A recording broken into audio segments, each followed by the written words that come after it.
നമസ്കാരം. News globe ടിവിയിലേക്ക് എല്ലാ പ്രേക്ഷകർക്കും സ്വാഗതം. ഹേമ കമ്മിറ്റി അല്ല, ഏത് കമ്മിറ്റി വന്നാലും അതിനെ ഞങ്ങൾ പൊളിച്ചെഴുതും, പൊളിച്ചടുക്കും എന്ന് തീരുമാനമെടുത്തിരിക്കുകയാണ് മലയാള സിനിമയിലെ ചുരുക്കം ചില ആളുകൾ. അതിന് ഏറ്റവും വലിയ ഉദാഹരണം ഹേമ കമ്മിറ്റി റിപ്പോർട്ട് പുറത്തു വരുന്നതിന് മുമ്പ് തന്നെ, അതായത് പുറത്തു വന്നിട്ട് ഏതാനും മാസങ്ങളെ ആയിട്ടുള്ളൂ, അതിനു മുമ്പ് ഏതാണ്ട് 2 വർഷങ്ങൾക്ക് മുമ്പ് തന്നെ ഈ റിപ്പോർട്ടിന്റെ വിശദാംശങ്ങൾ പല സിനിമാക്കാർക്കും അറിയാമായിരുന്നു എന്നുള്ളതാണ് സത്യം. ഈ റിപ്പോർട്ട് കിട്ടിക്കഴിഞ്ഞ ഉടൻ തന്നെ 15 അംഗ പ്രമുഖരടങ്ങുന്ന അല്ലെങ്കിൽ 15 അംഗ ഒരു പവർ കമ്മിറ്റി ഇതിന്റെ പിന്നിൽ പ്രവർത്തിക്കുന്നു എന്നുള്ളത് ഏതാണ്ട് 2.5 വർഷങ്ങൾക്ക് മുമ്പ് തന്നെ ഞങ്ങളൊക്കെ ചാനലിലൂടെയും മറ്റും അന്ന് പറഞ്ഞതാണ്. അന്നാരും അത് ചെവിക്കൊണ്ടില്ല. പക്ഷേ ഹേമ കമ്മിറ്റി റിപ്പോർട്ട് പുറത്തു വന്നു കഴിഞ്ഞപ്പോൾ, അതിനകത്തെ പേജുകൾ പൂഴ്ത്തി വെച്ച് കഴിഞ്ഞപ്പോൾ, വിവരാവകാശ നിയമപ്രകാരം കൊടുത്ത ആ പരാതിയിൽ അല്ലെങ്കിൽ ആ വിവരാവകാശ നിയമപ്രകാരം കൊടുത്ത ആ രേഖകളിന്മേൽ ഇതിലെ പല പേജുകളും പൂഴ്ത്തി വെച്ചിട്ട് ബാക്കിയുള്ളത് മാത്രം പുറത്തു വിട്ടു. ഇതും സർക്കാർ അറിഞ്ഞുകൊണ്ട് നടത്തിയ ഒരു നാടകമാണെന്നല്ലാതെ പിന്നെ എന്താണ് പറയാനുള്ളത്? അതിനുശേഷം വെളിപ്പെടുത്തലിനെ തുടർന്ന് കുറേയധികം വെളിപ്പെടുത്തലുകൾ പുറമേ നിന്നുണ്ടായി. നടൻ സിദ്ദിഖും ബാബുരാജും ജയസൂര്യയും ഒക്കെ അടക്കം ഏതാണ്ട് 24 കേസുകൾ രജിസ്റ്റർ ചെയ്തു. ആ കേസുകളുടെ ഉള്ളടക്കത്തിലേക്കൊന്നും പോകുന്നില്ല.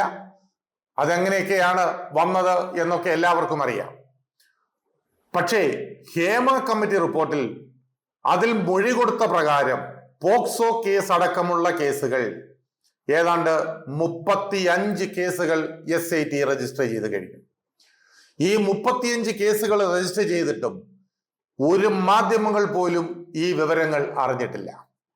അതീവ രഹസ്യമായിട്ടാണ് മൊഴിയെടുക്കലും പോയി കാണലും കാര്യങ്ങളും എല്ലാം തകൃതിയായി നടക്കുന്നത്.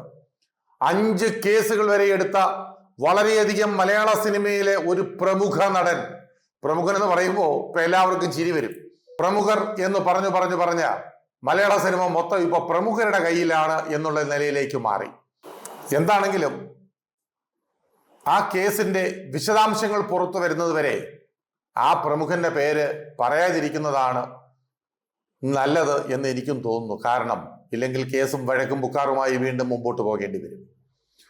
എന്താണെങ്കിലും ശരി, ഈ ഹേമ കമ്മിറ്റി റിപ്പോർട്ട് പുറത്തു വരാതിരിക്കാൻ വേണ്ടി ഇവർ നടത്തുന്ന നാടകങ്ങൾ, ആദ്യം സിനിമയിൽ ആരോരും അറിയാത്ത ഒരാൾ ഒരേ ഒരു സിനിമ മാത്രം നിർമ്മിച്ചുകൊണ്ട് സിനിമ ഇൻഡസ്ട്രിയിലേക്ക് കടന്നു വന്ന സജിമോൻ പാറയിൽ എന്നു പേരുള്ള ഒരാളെ വെച്ച് ഒരു കേസ് ഫയൽ ചെയ്തു ഹൈക്കോടതിയിൽ. എന്താണ് കേസ്? മൊഴികളുടെ അടിസ്ഥാനത്തിൽ കേരള ഹൈക്കോടതിയിൽ വന്നിട്ടുള്ള ഈ കേസുകൾ മുഴുവൻ റദ്ദാക്കണം എന്നായിരുന്നു ആ കേസ്. ആ കേസിന്റെ തുടർ വിചാരണയ്ക്ക് ഇപ്പോഴും നടന്നുകൊണ്ടിരിക്കുന്നു. കേരള സർക്കാർ പറഞ്ഞിരിക്കുന്നു മൊഴികളുടെ അടിസ്ഥാനത്തിൽ കേസെടുക്കണം എന്നാണ് സർക്കാരിന്റെ ആ വക്കീൽ കോടതിയിൽ പറഞ്ഞിരിക്കുന്നത്. അതുപോലെ തന്നെ സുപ്രീം കോടതിയിലും പല ഹർജികളും പോയി തുടങ്ങി. ഇതിന്റെ എല്ലാം ഉദ്ദേശം എന്ന് പറയുന്നത്, സുപ്രീം കോടതിയിൽ ഹർജി കൊടുത്തത് മാല പാർവതിയാണ്. മാല പാർവതി ഹേമ കമ്മിറ്റിക്ക് മൊഴി കൊടുത്ത ഒരാളാണ്. മൊഴി കൊടുത്തപ്പോ മാല പാർവതിക്ക് അറിയാമായിരുന്നല്ലോ ഇത് മൊഴി കൊടുക്കുകയാണെന്ന്.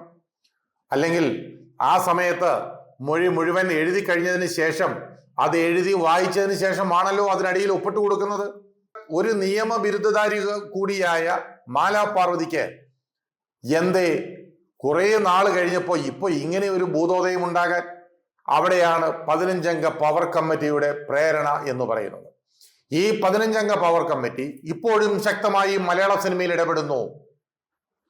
ഈ ഹേമ കമ്മിറ്റിയിൽ ഉൾപ്പെട്ടുള്ള ആളുകളുടെ കേസുകൾ പുറത്തു വരാതിരിക്കാൻ, അതിലെ പേരുകൾ പുറത്തു വരാതിരിക്കാൻ ഹൈക്കോടതി നിർദ്ദേശിച്ചിട്ടും അതിലെ പേരുകൾ ഒരു കാരണവശാലും SITയിൽ നിന്ന് പുറത്തു പോകാതിരിക്കാൻ ഇവർ ആവുന്നതും ശ്രമിക്കുന്നു. അത് ഭരണതലത്തിലും അല്ലെങ്കിലും. ഭരണതലത്തിൽ കോടതിയിൽ പോയി ചില കാര്യങ്ങളൊക്കെ ഇങ്ങനെ പറയുന്നുണ്ടെങ്കിലും ഇതിന്റെ പിന്നാമ്പുറത്തുള്ള കളികൾ ഏകദേശം എല്ലാ ആളുകൾക്കും മനസ്സിലായി കഴിഞ്ഞു. കാരണം ഹേമ കമ്മിറ്റി കൊണ്ടൊന്നും ഒരു പ്രയോജനമില്ലെന്നും ഹേമ കമ്മിറ്റി ഇങ്ങനെയൊക്കെ ആയിരുന്നു എന്നും ഹേമ കമ്മിറ്റിയിൽ പറഞ്ഞ പേരുകൾ ഏതാണ്ട് എടുത്ത 35ഓളം കേസുകൾ, ആ കേസുകളുമൊക്കെ ഇപ്പോഴും നിലവിലുണ്ട്. പക്ഷേ അതിലെ ആളുകളെ പുറത്ത് ചൂണ്ടിക്കാണിക്കാനോ അവർക്കെതിരെ നിയമപരമായ നടപടിയെടുക്കാനോ പോലീസിന് എന്തുകൊണ്ടാവുന്നില്ല എന്നുള്ളതാണ് ചോദ്യം. മാലാപാർവതി പറഞ്ഞിരിക്കുന്ന ആ കാര്യത്തിൽ കേൾക്കുമ്പോൾ ചിരി വരുന്നത്, മാലാപാർവതി എന്ന് പറഞ്ഞ കൂട്ടത്തിൽ ഏതോ ഒരു സുഹൃത്തിന്റെ പേര് പറഞ്ഞു. ആ സുഹൃത്തിന്റെ കുടുംബമായി ജീവിക്കുന്ന ആള് അയാളുടെ വീട്ടിൽ വിളിച്ച് സ്പെഷ്യൽ ബ്രാഞ്ച് അന്വേഷണം നടത്തി, അത് അയാളുടെ കുടുംബ ജീവിതത്തെ ബാധിച്ചു. ഇതാണ് പറഞ്ഞത്.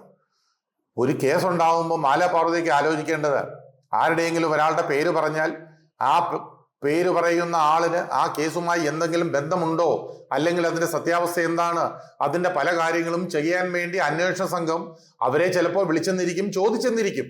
അതിന്റെ പേര് കുടുംബം തകരുന്ന എന്തിനാണ്? അപ്പൊ അതൊക്കെ ആളുകളുടെ കണ്ണിൽ പൊടിയിടുന്ന ഒരു അവസ്ഥയല്ലേ. അപ്പൊ മാലാപാർവതി പോലും ഈ 15 അംഗ പവർ കമ്മിറ്റിയുടെ പിടിയിലായി എന്ന് വേണം കരുതാൻ. അങ്ങനെ WCC ഒക്കെ നോക്കുകുത്തിയാക്കിക്കൊണ്ട് അവർ ഈ കേസിൽ കക്ഷി ചേർന്നു എന്നൊക്കെ പറയുന്നുണ്ടെങ്കിലും അവരെയൊക്കെ നോക്കുകുത്തിയായിക്കൊണ്ട് അവരുടെ കൂട്ടത്തിൽ നിന്ന മാലാപാർവതിയും ഭാഗ്യലക്ഷ്മിയും ഒക്കെ ഇപ്പൊ കളം മാറ്റി ചവിട്ടുന്നത് ആർക്ക് വേണ്ടിയാണ് എന്നുള്ളത് വളരെ വ്യക്തമായി സിനിമാക്കാർക്കറിയാം. എന്തായാലും അത് അധികം താമസിക്കാതെ തന്നെ പൊതുജനങ്ങൾക്കും മനസ്സിലാകും.